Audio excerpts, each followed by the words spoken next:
So before we continue, let me just recommend Pro+Mil's website to you.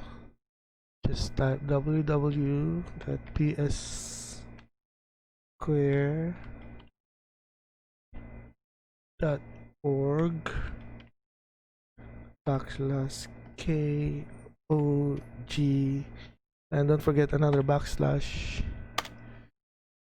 It's called Pro+Mil. Well, that stands for pro-millennialism. That's a premillennialist website, so it answers some of the arguments that are raised by amillennialism in the previous section that we discussed.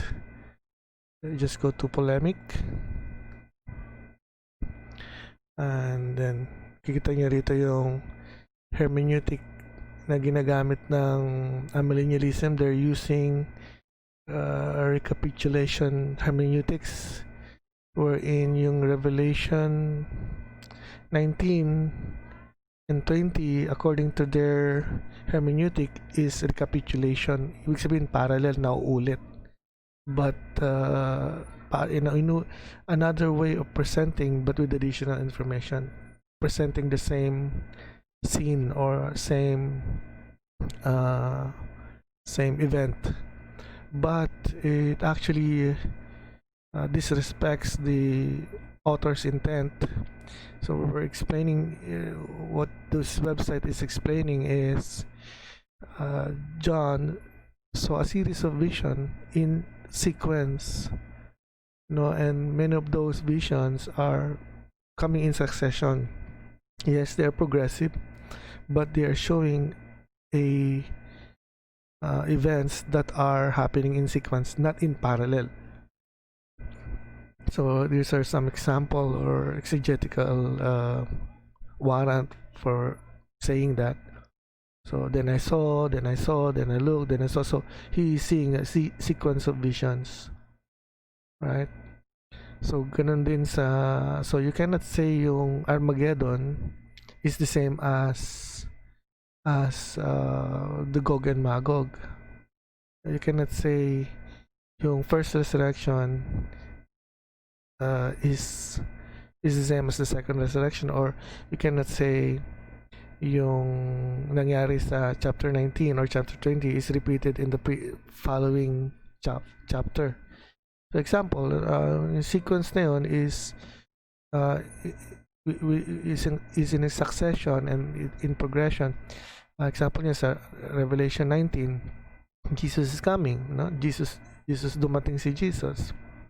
And then nagkaroon ng distraction dun sa mga kalaban ng gospel.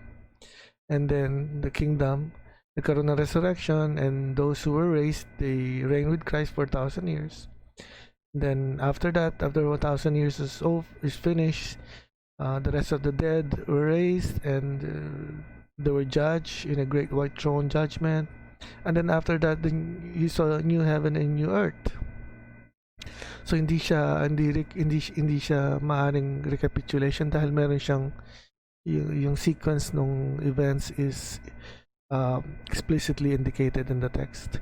So here's another example ng argument ng millennialism. Anthony Kima saying, are the souls of saints living and reigning with Christ in heaven?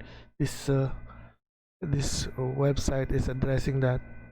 Or is Satan already bound? It's also addressing that.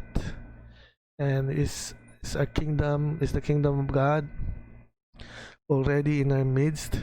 So this article addresses that. Kasi sabi ng mga amillennialists, itong proof text nila, this is actually saying that behold, the kingdom of God is in the midst of you.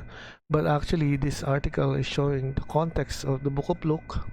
The entire book is not saying that. And this is just taken out of context. Kaya napaka-importante ng context. You have to read it and let Luke speak for itself.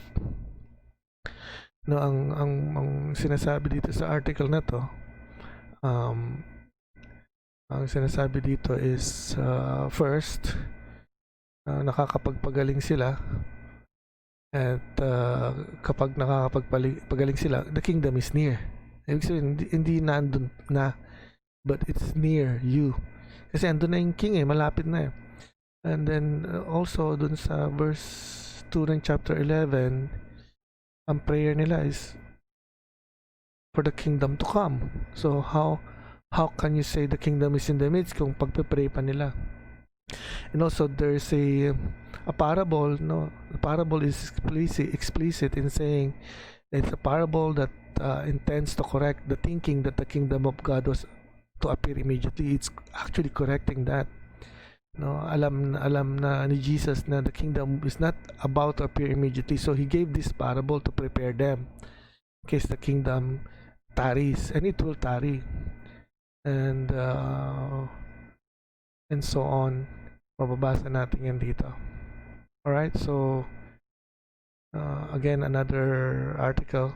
So I recommend this website. Just visit it if you want additional resources addressing the arguments of amillennialism in favor of pro-Mil or premillennialism.